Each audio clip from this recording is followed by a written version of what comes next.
Hello guys, welcome to के star signs. तो guys चलिए आज का ताइको कैफेफ का 1 शॉट वीडियो शुरू करते हैं। ताह्युन एक मल्टी मिलियनियर है और इसी के साथ ही बहुत ज़्यादा हैंडसम और बहुत ज़्यादा जिद्दी है। वो जो चाहता है वो वही करता है। बिजनेस वर्ल्ड में उसका बहुत ज़्यादा नाम है। एक दिन ताह्युन के पास एक नोटिस आता है जिसमें ये लिखा होता है कि ये सारी प्रॉपर्टी जो ताह्युन का है वो बहुत जल्द किसी और का होने जा रहा है और ये विल और किसी ने नहीं बल्कि ताह्युन के दादाजी यानी कि उस कंपनी के सीईओ ने ही बनाई होती है। तो ताह्युन को कुछ समझ में नहीं आता कि ये विल उन्होंने ऐसा क्यों बनाया है और इसी को क्लैरिफाई करते हुए वो अपने दादाजी के पास जाता है और पूछने लगता है, दादाजी आपने ऐसा क्यों किया मेरे साथ? ये सब प्रॉपर्टी मेरी है और मैं ही तो इसका देखभाल कर रहा था, तो आप ऐसे कैसे कर सकते हैं? तो उसके दादाजी कहने लगते हैं, नो डाउट कि तुमने इस बिजनेस को बहुत ज़्यादा आगे बढ़ाया है और अच्छे से संभाल रहे हो, लेकिन ये बिजनेस आज जो भी है वो सब मेरे कारण है क्योंकि मैंने ही इसे इतना बड़ा बनाया है। इसके बाद ताह्युन कहने लगता है, लेकिन दादाजी ये तो मेरा ही है ना, तो आप इसे किसी और को कैसे दे सकते हैं? तो मिस्टर किम कहने लगते हैं, अरे लड़के तुम इतने ज़्यादा जिद्दी क्यों हो? अगर तुम्हें प्रॉपर्टीज ही चाहिए तो तुम एक काम कर सकते हो, देखो अच्छे से उस विल में, उसमें ये भी लिखा है कि मैंने जिसके नाम ये सब प्रॉपर्टीज़ किया है, अगर तुम उसे शादी कर लो तो वो सब प्रॉपर्टीज़ तुम्हारे नाम हो जाएंगे। ताह्युन कहने लगता है, दादाजी मैंने वो सब देखा है, लेकिन मैं बिना जान पहचान के किसी को ऐसे ही शादी नहीं कर सकता। तो ताह्युन के दादाजी कहने लगते हैं, तो फिर भूल जाओ सब कुछ। तो ताह्युन कहने लगता है, मैं अपने दम पर सब कुछ फिर से बना सकता हूँ। तो ताह्युन के दादाजी कहते हैं, तो मेरे पास करने क्या आए हो, चले जाओ यहाँ से। तो ताह्युन कुछ समझ नहीं पाता और वहाँ से चला जाता है। उसके बाद ही वो अपने सेक्रेटरी से बात करता है और कहने लगता है, पता लगाओ किसके नाम हुई है ये सब प्रॉपर्टीज़। थोड़ी जांच पड़ताल करने के बाद ही ताह्युन के सेक्रेटरी को पता चल ही जाता है कि आखिरकार इतना सारा प्रॉपर्टीज़ किसके नाम किया गया है और वो भागते हुए ताह्युन के पास आता है और कहने लगता है, सर ये कोई स्कूल टीचर है जिसके नाम ये सब प्रॉपर्टीज़ कर दिया गया है। तो ताह्युन को समझ नहीं आता और वो कहने लगता है, क्या एक स्कूल टीचर हमारे प्रॉपर्टीज़ का करेगा क्या, और उसने ऐसा क्या कर दिया है जो मेरे दादाजी सारा प्रॉपर्टीज़ उसे देना चाहते हैं। थोड़ी देर दिमाग लगाने के बाद भी ताह्युन को समझ नहीं आता कि एक स्कूल टीचर के पास ऐसा क्या है जिसके वजह से ताह्युन के दादाजी उसे सारा का सारा प्रॉपर्टीज़ देने वाले हैं। और इसी चीज़ को पता लगाने के लिए ताह्युन उसके सेक्रेटरी के साथ उस स्कूल में जाने लगता है। उस स्कूल में जाने के बाद उसके सेक्रेटरी पहले तो प्रिंसिपल से बात करता है और पूछने लगता है, क्या आपके स्कूल में कोई जियोन जोंगकुक नाम का लड़का है जो यहाँ पर टीचर है?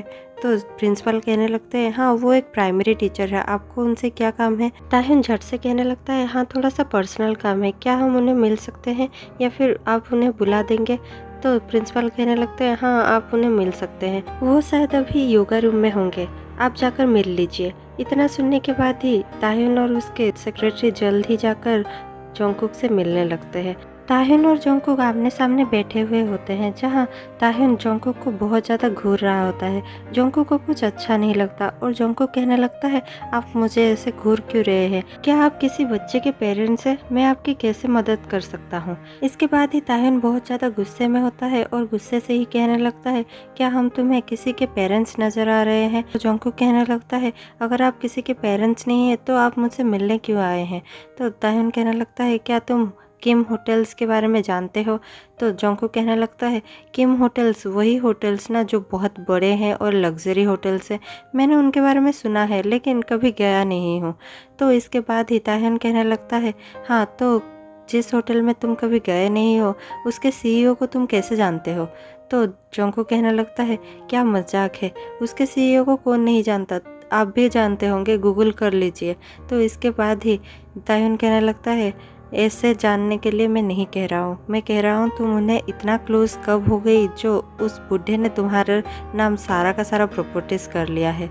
तो जोंगकुक बहुत ज़्यादा गुस्सा हो जाता है और कहने लगता है, क्या बकवास कर रहे हैं आप लोग, मेरा नाम कोई भी प्रॉपर्टीज़ नहीं हुआ है, ना ही मैं किसी सीईओ को इतना पर्सनली जानता हूँ, आप लोग तमीज़ से बात कीजिए मेरे साथ। इसके बाद ही ताह्युन भी बहुत ज़्यादा गुस्सा होने लगता है और कहने लगता है, वो बुढ़ा जिसके बारे में मैं बात कर रहा हूँ और जिसके वजह से तुम तुम मुझे तमीज़ सिखा रहे हो वो मेरे दादाजी हैं और उन्होंने सारा प्रॉपर्टीज़ तुम्हारे नाम करने की ठान रखी है और एक विल भी बना रखा है कि अगर मैं तुमसे शादी नहीं कर पाया तो वो सब प्रॉपर्टीज़ तुम्हारे नाम हो जाएगी। तुमने ऐसा क्या किया हाँ जो सारा प्रॉपर्टीज़ मेरे दादाजी तुम्हारे नाम करने जा रहे हैं। तो जोंगकुक बहुत ज़्यादा गुस्सा हो जाता है और कहने लगता है ये सब मुझसे पूछने से पहले आपको अपने दादाजी से पूछना चाहिए कि उन्होंने ऐसा क्यों किया आपके साथ। वैसे भी मैं आपके दादाजी को पर्सनली तो क्या कभी उनसे मिला तक नहीं हूँ, तो आपको अपने दादाजी से ही पूछना चाहिए कि उन्होंने ऐसा क्यों किया है।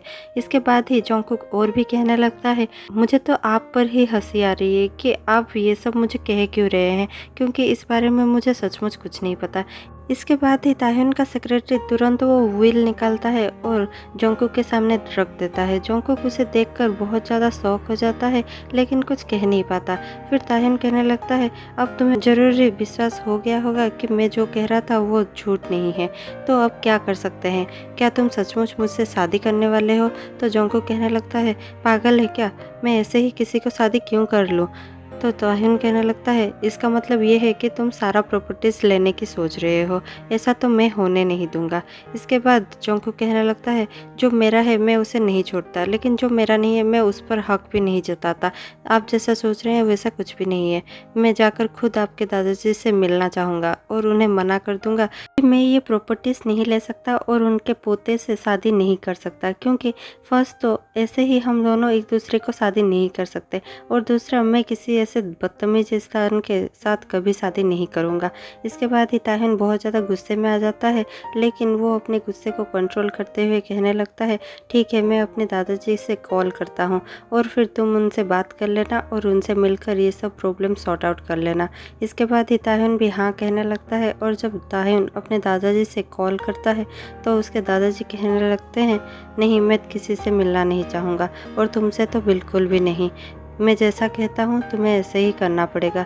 तुम मेरी बात कभी नहीं सुनते ना, तो इस बार तुम्हें मेरी बात सुननी ही होगी। अपना जिद करना है तो कहीं और जाके करना, और अगर मेरी बात मानना है तो उससे तुम्हें शादी करनी पड़ेगी। ताह्युन गुस्से से कहने लगता है दादाजी ये मेरी ज़िंदगी है आपकी नहीं, प्लीज़ मुझे ये सब करने के लिए फोर्स मत कीजिए। तो ताह्युन के दादाजी कहने लगते हैं तुम पहले डेट करना तो शुरू करो उसके बाद देखते हैं। तो ताह्युन गुस्से में होता है इसीलिए वो समझ नहीं पाता है कि उसे क्या कहना चाहिए और वो गुस्से में ही ये कहने लगता है दादाजी ठीक है तो फिर मैं 3 महीने डेट करूँगा, लेकिन अगर मुझे फिर भी लगा कि मैं इसके साथ शादी नहीं कर सकता तो हम ब्रेकअप कर लेंगे। इसके बाद ही ताह्युन के दादाजी तुरंत मान जाते हैं और कहने लगते हैं ठीक है तुम 3 महीने डेट करो, अगर उसके बाद भी तुम्हें ऐसा लगता है कि तुम इसके साथ नहीं रह सकते तो मैं सारा प्रॉपर्टीज फिर से तुम्हारे नाम कर दूंगा। कॉल कट होने के बाद ही जोंगकुक पूछने लगता है क्या तुमने मुझे पूछा था 3 महीने डेट करना चाहता हूँ या नहीं, तुमने बस अपने दादाजी से कह दिया कि तुम मुझे 3 महीने डेट करोगे, लेकिन मेरा थोड़ा सा भी मन नहीं है तुम्हें एक दिन भी डेट करने के लिए, इसलिए ये सब भूल जाओ। मैं तुम्हें 3 महीने तो क्या 3 घंटे भी डेट नहीं करने वाला। तो इसके बाद ही ताह्युन कहने लगता है मेरा मन तो तुम्हें 3 मिनट के लिए भी डेट करने का नहीं है, पर क्या कर सकते हैं, मुझे जो चाहिए वो तुम्हारे पास अटक गया है और तुम मेरी इतनी मदद कर दो अगर तुम्हें एक बदतमीज इंसान के साथ पूरी ज़िंदगी नहीं काटनी तो। इसके बाद ही जोंगकुक थोड़ा सोचने लगता है और फिर कहने लगता है हाँ ठीक है हम 3 महीने डेट करेंगे, लेकिन मेरे भी कुछ शर्तें हैं। इसके बाद ही ताह्युन कहने लगता है वाह अब तुम्हारी शर्तें भी आ गए हैं। तो जोंगकुक कहने लगता है हाँ क्योंकि मुझे इसमें कोई भी फ़ायदा नहीं होने वाला सिवाय इसके कि मुझे तुमसे छुटकारा मिल जाएगा। तो इसके बाद ही ताह्युन कहने लगता है ठीक है क्या है तुम्हारी शर्तें बता दो। तो जोंगकुक कहने लगता है पहले तो नो फिजिकल कांटेक्ट, तुम मेरे पास भी नहीं आओगे। इसके बाद ही ताह्युन कहने लगता है ओके ठीक है उसके बाद क्या। तो जोंगकुक कहने लगता है सारा का सारा मेरे हिसाब से चीज़ें होंगी डेट में, ना कि तुम्हारे हिसाब से, और मैं जब भी चाहूँगा तुमसे मिलूँगा और अगर मेरा मन ना हुआ तो मैं तुमसे नहीं मिलूँगा, तुम मुझे फोर्स नहीं कर सकते किसी भी चीज़ के लिए।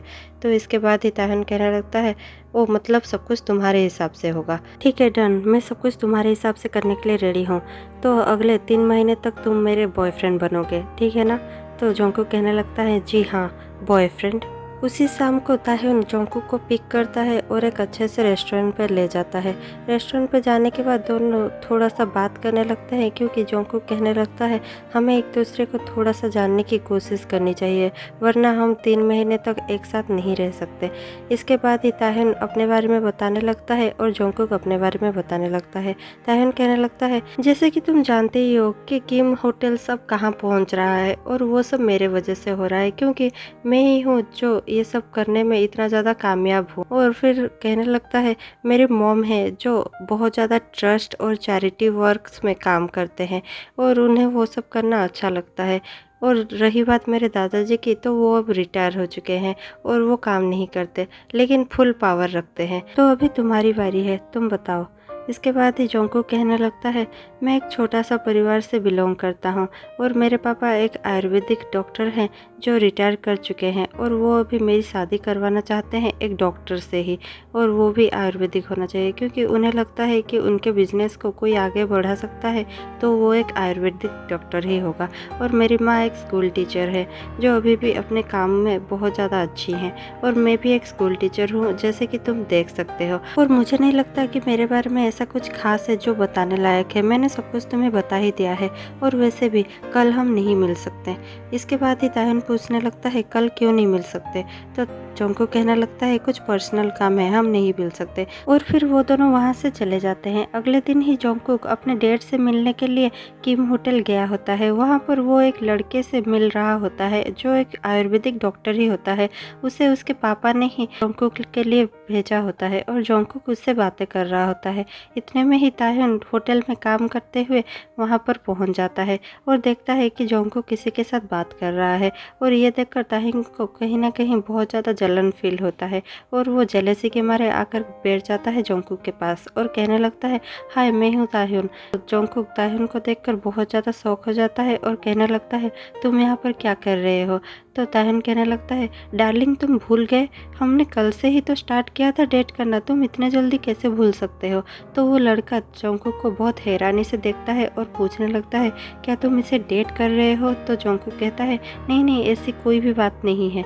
तो ताह्युन कहने लगता है अरे तुम अब झूठ भी बोल रहे हो, हम दोनों तो डेट कर रहे हैं ना, हम दोनों शादी भी तो करने वाले हैं, तुम भूल गए क्या। तो जोंगकुक कहने लगता है ऐसी कोई भी बात नहीं है ताह्युन, तुम यहाँ से जाओ। तो इतने में ही वो लड़का कहता है शायद हमारा कुछ नहीं हो सकता, तुमने मुझसे इतना बड़ा झूठ क्यों कहा, तुम एक लड़के को डेट करते हो और तुमने मुझे ये बताया भी नहीं। ये कहकर वो लड़का वहाँ से उठकर चला जाता है। इसके बाद ही ताह्युन बहुत ज़्यादा हंसने लगता है और जोंगकुक कहने लगता है तुम्हारी हिम्मत कैसे हुई, तुम यहाँ पर आए क्यों हो, और वैसे भी तुम्हें क्या लगता है 3 महीने के बाद तो वैसे भी तुम चले जाने वाले हो अपने रास्ते, तो फिर मुझे अपना लाइफ जीने से क्यों रोक रहे हो। वैसे भी हमारा फ्यूचर तो कुछ है नहीं, तो मैं जो चाहूँ अभी वो कर सकता हूँ और जिसे चाहूँ उसे डेट कर सकता हूँ।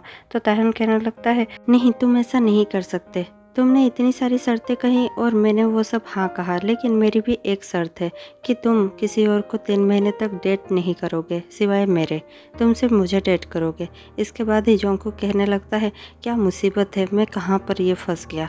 और इसके बाद ही ताह्युन कहने लगता है तो बेबी आज डेट पर आना मत भूलना, तुम शायद भूल रहे हो कि आज भी हमारा एक डेट है। तो इसके बाद ही जोंगकुक कहने लगता है हाँ मुझे याद है, मैं आ जाऊँगा टाइम पे। और फिर उसका मुंह देखकर ताह्युन को बहुत ज़्यादा हंसी आती है। ताह्युन खुद को रोक नहीं पाता और हंस देता है और फिर वहाँ से चला जाता है। शाम को वो दोनों फिर से डेट पर मिलते हैं। ऐसे ही 3 महीने तक डेट करते करते और मिलते मिलते कहीं ना कहीं ताह्युन और जोंगकुक एक अनजान रिश्ते से एक बहुत ज़्यादा क्लोज रिश्ते में आ चुके थे और दोनों ही एक दूसरे को बहुत ज़्यादा प्यार करने लगे थे। लेकिन जैसे कि एक नए कॉन्ट्रैक्ट बना चुके थे और उनके कॉन्ट्रैक्ट के हिसाब से उन दोनों को सिर्फ 3 महीने ही डेट करने थे और वो 3 महीने कंप्लीट होने को आ ही गया था। और इसके बाद ही ताह्युन और जोंगकुक अपने मन ही मन में बहुत ज़्यादा दुखी थे, लेकिन उन लोगों को भी पता था कि अभी उन दोनों को अलग होना पड़ेगा। इसीलिए ताह्युन जाता है और जोंगकुक को कहता है तुम अब आज़ाद हो, तुम जिसे चाहे उसे डेट कर सकते हो, किम होटल में हो या किसी और होटल में, मुझे कुछ भी नहीं कहना, कोई आयुर्वेदिक डॉक्टर हो या फिर कोई ऐसा ही अलग डॉक्टर, मुझे ऐसा कुछ भी नहीं कहना। वो तुम्हारी लाइफ है, तुम अभी जैसे चाहो वैसे जी सकते हो। थैंक यू मेरा साथ देने के लिए और मुझे अपने दादाजी से लड़ने के लिए हिम्मत देने के लिए थैंक यू। जंगकुक कहीं ना कहीं अपने दिल की बात ताहिन को बताना चाहता था, लेकिन ये सब सुनने के बाद वो ताहिन को कुछ भी ना बता सका। जंगकुक सिर्फ हंस देता है और कहने लगता है, अच्छा होता मैं अगर तुम्हारे दादाजी से मिलता, एक बार तो पता चलता कि उन्होंने इतना सारा प्रॉपर्टीज मेरे नाम किया क्यों था। और इसके बाद ही ताहिन हंस देता है और कहने लगता है, जो भी हो मुझे भी लगता है कि तुम्हें मेरे दादाजी से एक बार तो मिलना ही चाहिए, क्योंकि मुझे भी पूरा विश्वास है कि तुमने उन्हें कभी नहीं देखा होगा और तुम उनसे कभी नहीं मिले होगे। तुम्हारी बातों से मैं इतना तो समझ ही चुका हूँ। और इसके बाद ही वो दोनों ही हंस देते हैं, क्योंकि वो दोनों को ही बहुत ज़्यादा दुख हो रहा होता है, लेकिन कोई भी किसी को नहीं बताता। इसके बाद ही ताहिन कहने लगता है, ठीक है मेरे दादाजी अभी थोड़ा सा शहर के बाहर हैं और जब वो आएंगे तो 1 महीने बाद मैं तुम्हें बुला लूँगा और तुम उनसे मिल लेना। इसके बाद ताहिन और जंगकुक एक दूसरे को 1 महीने तक नहीं देखते। ताहिन जंगकुक को बहुत ज़्यादा मिस करता है, लेकिन वो कह नहीं पाता। जंगकुक भी ताहिन को बहुत ज़्यादा मिस करता है, लेकिन उसे हिम्मत ही नहीं होती कि वो ताहिन को कॉल करे। ऐसे ही 1 महीना बीत जाता है। उसके बाद ताहिन अपने दादाजी से मिलवाने के लिए जंगकुक को कॉल लगाता है और कहता है, तुम मेरे दादाजी से मिलने वाले थे ना, तुम आ सकते हो और मेरे दादाजी से मिल सकते हो। जंगकुक बहुत ज़्यादा खुश हो गया होता है, क्योंकि 1 महीने के बाद वो ताहिन से मिलने वाला है और इस बात के लिए भी वो बहुत ज़्यादा खुश हो जाता है, क्योंकि उस इंसान से वो मिलने वाला होता है जिसने उसके नाम इतना ज़्यादा प्रॉपर्टीज कर दिया था। जंगकुक तुरंत रेडी होता है और ताहिन के घर चला जाता है। उसे ताहिन के दादाजी को देखकर भी कुछ ज़्यादा याद नहीं आता, तो ताहिन के दादाजी हंस देते हैं और कहने लगते हैं, शायद तुमने मुझे पहचाना नहीं। तो जंगकुक कहने लगता है, नहीं मैंने आपको नहीं पहचाना, सॉरी, लेकिन शायद हम कभी नहीं मिले। इसके बाद ही ताहिन के दादाजी कहने लगते हैं, नहीं बेटा हम मिले हैं। एक बार पता है मेरा रोड एक्सीडेंट हो गया था और तुमने ही मुझे हॉस्पिटल पहुंचाया था। ये रही उसका बिल, तुमने सारा पैसा भी भर दिया था और मेरा अच्छे से ट्रीटमेंट करवाया था और मुझे फिर से टैक्सी पर बिठाकर घर पहुंचा दिया था अच्छे से। इसके बाद ही जंगकुक को याद आता है कि एक दिन ऐसे ही सड़क पर उसने किसी का मदद किया था। जंगकुक कहने लगता है, क्या वो आप थे? तो ताहिन के दादाजी कहने लगते हैं, हाँ बेटा वो मैं ही था। अगर तुम उस दिन नहीं आते तो शायद मैं अब जिंदा नहीं रहता, इसीलिए ही मैंने सारा प्रॉपर्टीज तुम्हारे नाम कर दिया था।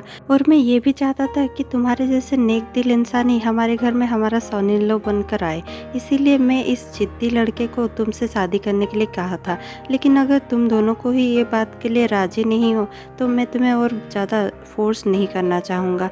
इसके बाद ही ताहिन को बहुत ज़्यादा बुरा लगता है इस चीज़ के लिए कि उसने अभी तक अपने मन में फीलिंग्स को दबाए रखा था। जैसे ही उन लोगों की बातचीत खत्म होती है और जंगकुक ताहिन के दादाजी से बात कर बाहर निकलता ही है कि ताहिन जंगकुक को प्रपोज कर देता है और कहने लगता है, जंगकुक क्या तुम मेरे बॉयफ्रेंड बनोगे? तो जंगकुक भी कुछ समझ नहीं पाता, लेकिन वो बहुत ज़्यादा खुश हो जाता है और कहने लगता है, हाँ मैं तुम्हारा बॉयफ्रेंड बनूंगा। और फिर ताहिन और जंगकुक किस करने लगते हैं और उसके दादाजी दूर से ही रहकर दोनों को देखकर हंसने लगते हैं और मुस्कुरा देते हैं। इसके बाद ही जंगकुक और ताहिन की धूमधाम से शादी हो जाती है। इसी के साथ ये स्टोरी हो जाती है यहाँ पर ख़त्म। और अगर आपको ये स्टोरी अच्छा लगा हो तो प्लीज़ कमेंट पर बताना मत भूलिएगा और हमारे चैनल को सब्सक्राइब कर दीजिए और बेल आइकन प्रेस कर दीजिए। Thank you, bye bye.